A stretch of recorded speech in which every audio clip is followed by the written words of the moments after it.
Pin-up, a style of gentle eroticism in motion. The culture of pin-up girls gained popularity in the early 20th century and lasted until the 80s and even the 90s. It includes both real photos of celebrities, who were considered sex symbols at the time, and pictures depicting idealized versions of what, in the artist's opinion, a beautiful and attractive woman should look like. American illustrator Gil Elvgren became one of the most significant and commercially successful artists specializing in pin-up and became famous thanks to him. His girls were not fatal mistresses who break men's hearts. He tried to show innocent girls from the next street, whose attractiveness is unexpectedly revealed when we catch them off guard in various embarrassing situations. This collection features some of the artist's works, side by side with photographs of the real girls from whom they were drawn. Amazing pin-up pictures that led to a sexual revolution. Pin-up is a style of gentle eroticism that emerged in the United States at the beginning of the 20th century.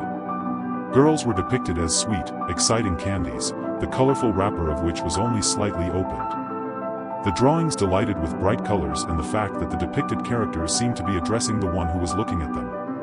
Moreover, these girls seemed to be his neighbors, saleswomen from a nearby store, girlfriends, or even lovers.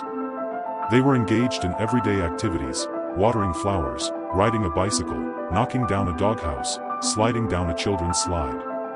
At the same time, their skirts were constantly playfully lifted up and sometimes you could see their panties. Americans, and along with them, Europeans, who were not burdened by culture, bought up millions of publications containing such creations. The people clearly lacked sex and erotic freedom. Soldiers and truck drivers suffered especially from this. The model donut Betty Grable warmed the hearts of American soldiers on the fronts of World War II, inspired them to feats and helped them survive. Betty received tens of thousands of letters with love confessions and descriptions of the erotic fantasies of formidable soldiers. Pages with girls were gladly cut out of magazines and calendars and pinned to the walls of rooms, bars, and truck cabs.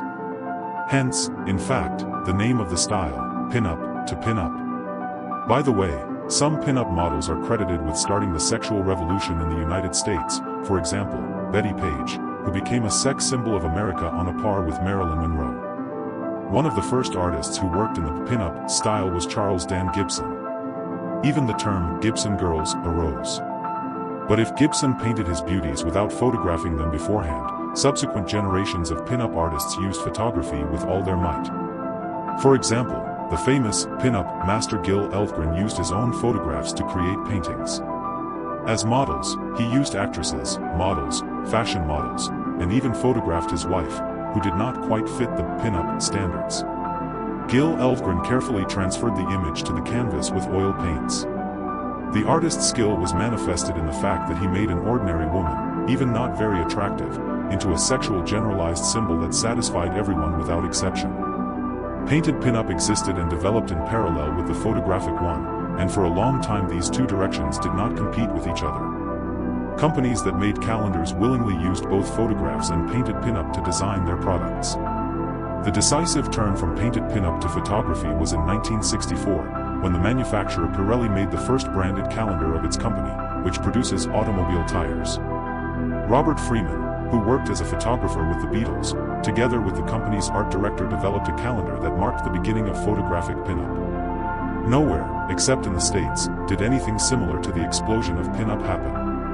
And it's no wonder, where else did beauties start their careers with titles like Miss Bay Beach 1956 or Oklahoma Corn Queen 1949, and giant corporations understood that there was nothing better than a half-naked blonde for advertising cigarettes and motor oils.